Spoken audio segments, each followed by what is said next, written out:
Yes, today we are going to discuss the costs. We are still on the costs involved. You remember what I told you or what you asked me for? The costs involved in bringing up a goat in 2 years. And you remember our money that we got out of 100 goats in 2 years. So still, even today, we are looking at those costs. So today I'm showing you the costs of housing, and that's what I'm going to show you, the portions. Basically today I'm talking about housing in nature, so that's what I'm going to talk about.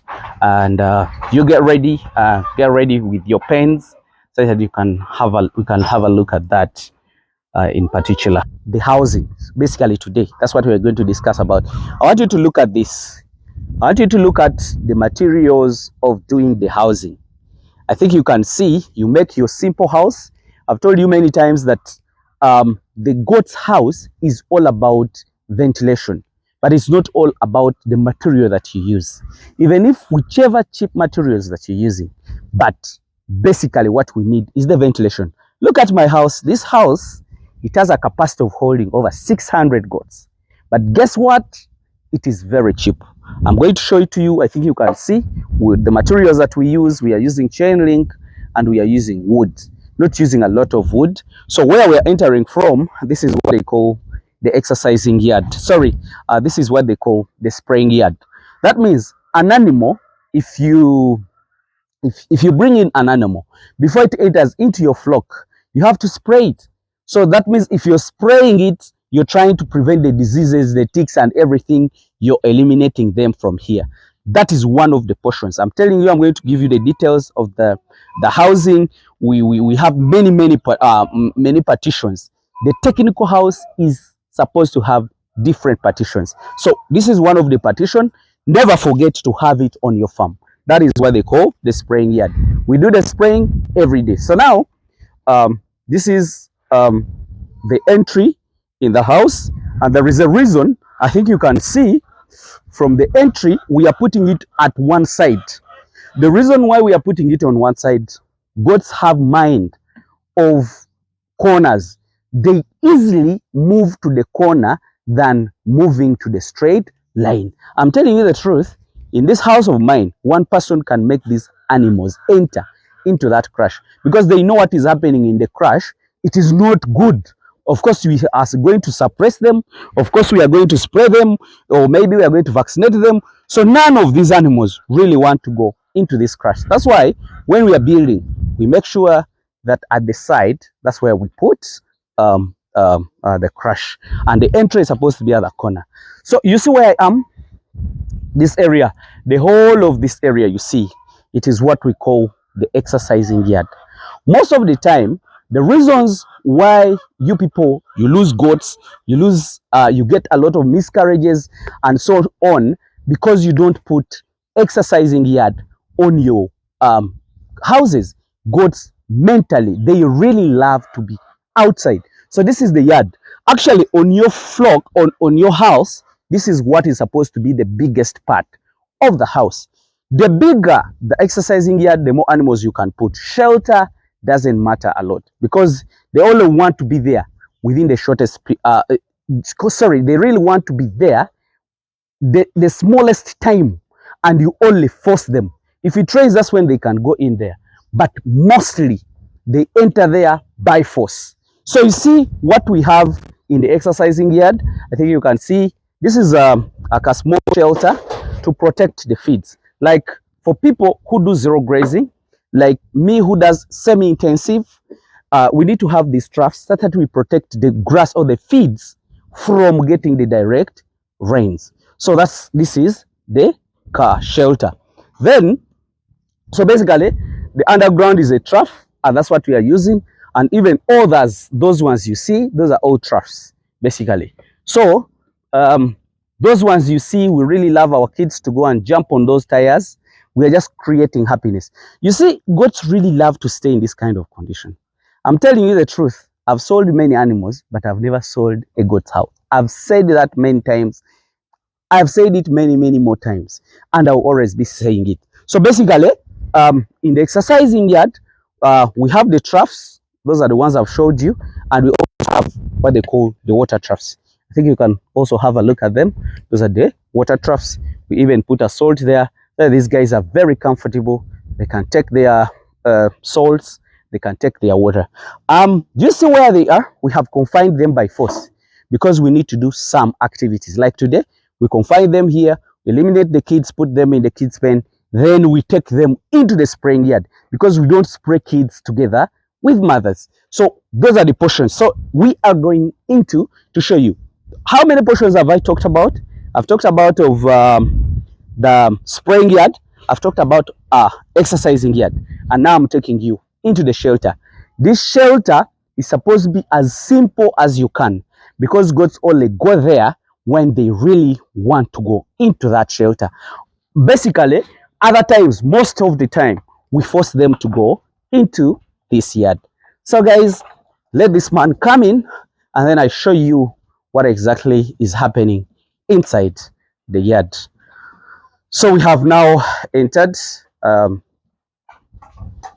So we are closing. If we don't close, these animals will also not stay in because they really love to stay outside. So this shelter you see, its length, mine I started with. I always tell you that you people utilize the money that you have. That's why most of you people ask me, Hamis, what is the required amount of money to start goat farming? And I always tell you I can't tell you that this is the amount that is required. You know, in my beginning, I think when you see up, there is a lot of different iron sheets. These iron sheets are looking different. The middle ones are looking different. And the last one is also looking different. The other one looks more newer. This looks slightly older. And this looks to be very old. That means I started with a small portion with 100 goats. When the animals increased, I also increased the length. Then also, when I got more money and I added in animals again reproduced more, we extended it to there. So this extension you see, it is the house itself is 20 feet by 50. It is 20 by 50. No. So it's 20 by 100, the length of the house. That can accommodate up to 600 goats. And you know the cost of this house? The first portion I made it was 20 by 40. The 20 by 40 with an exercising yard of 50 by 50, it costed me around 4 million. But the more I extended, the more money it became. So now basically, the whole of this house you see, it is costing 10 millions. But a standard house for 250 goats, it's costing you, show them this guy that we are bringing in to do the service. Okay, first look at the guy. I think you can look at him. We are shifting him from the male section and we want him to breed. I think you can see. Can you remove him from this? So, have you seen the guy? He's now going to really do some good job here. And I think you can see in the process of synchronization, that's when we separate them like the way we really want. But basically, the guy is now going to do the job. So let him go. Let him go. He's going to start doing the service because we need to have babies as soon as possible. So basically, let's go back to our point. Leave along this guy that is going to do his job of reproduction. And we are still talking about the house. Like a person starting with 250 goats, you don't have to spend more than 7 millions on the house. Me, I put it on standard of 7 millions because you will use around 9 chain links or 8 chain links. You will have to use like maybe 30 iron sheets, then poles. You know, it's a simple house. You guys don't spend a lot of money on the house unless if you are supposed to. Basically, what am I trying to mean by being supposed to is somebody building a house in a soggy area whereby it logs in a lot of water and the soil there is not, it cannot ably allow the water to be sucked in. But still, what you can do, if even your soil is not good and it has a high water retention, You can even put maram in that area and you can sort that out, because maram can suck all the water. Let it be groundwater, let it be the rainwater, it can suck it and it can dry very fast. You know, it rained in the morning. I think you can see outside, but still everything is now clear. So basically, let nobody lie to you that goats really need a raised house. I've talked about 3 portions. I've talked about the spraying yard, I've talked about the exercising yard, I've talked about the shelter, and let me talk about the most important, which is the kids' pen. So this is a kids' pen. And I've been telling you that don't waste a lot of money, you know, doing a raised house. Do a ground house, and that ground house can give you very good results. So basically, but you're seeing a kid's pen being raised. A kid's pen is raised. You know the reason? We have what they call fleas in the season of the dry spell. Fleas always multiply in the dust. And you know, they kill more kids than even the old animals because they suck blood from these animals. They suck the blood from these animals. And do you know what happened? The kid just get weak. The kid gets anemic. You know, they die abruptly. It loses energy. You get. So that's why we always raise the kids' pen and we put grass down so that these guys can be very comfortable. When they become very comfortable, their growth rate is good. They are getting a lot of very good milk. We are deworming them in time. We are giving them antibiotics, you know, once in a while. Give them multivitamin. The growth rate will be very perfect. So what happens if fleas come? We spray underground with maybe a killer like lava and or dudua selemectin. Then up here, we only use dudu dust on them, and maybe sometimes we put them in the omo, and we clear that. That's why we raise this house. That is my reason of raising this house. I think you can bring the camera and show these guys the raised platform and how these kids are really doing in this section. I think you can see that is how they are, and that's how really they are behaving. So basically, I wanted to show you the involved costs in the goat's house. The involved costs, I had to show you what a really good standard house is supposed to be. And after showing you all those, I had to tell you the materials that are required, which are the chain link, you know, the trees. I've also talked about nails. I've also talked about the iron sheets. But of which, why don't you spend? At least spend 7 millions, then put in up to 250 goats in that one section. So when you get more money, you can do another extension. You get? And that is what I really wanted to tell you. I'm telling you the truth. This section of mine can hold up to 600 goats. Right now, what I have here, I have over 300 goats. Look at the kids. I think you've seen them. I want the cameraman also to show you the whole of this section, such that you'll have a look at what I'm really telling you. So here, we do have over 300 goats. But just imagine, I'm going to move like this and then see the space in the middle of these goats. That's almost, we even can accommodate almost the same number of animals like the way that we have. Me, I told you many times, I'm a very poor man who is really trying to do my farming. You get? The reason why I'm doing farming, I want to do business. Like you people who wants to have a classy house, very beautiful, but you have less animals, it is up to you. But me, I want to have classy and beautiful animals. Then even if I have a simple house, but very technical and healthy house. So this is technical and healthy house. What makes it to be the technical, it is the portions that we have showed you, like what we really need in the goat's house. That makes it to be technical. What makes it to be simple is how much it costs me, you know, to bring up that kind of house. And you know, my goats are okay. They are not looking unhealthy. Those who are telling you that the raised houses are the best. And let me tell you one thing.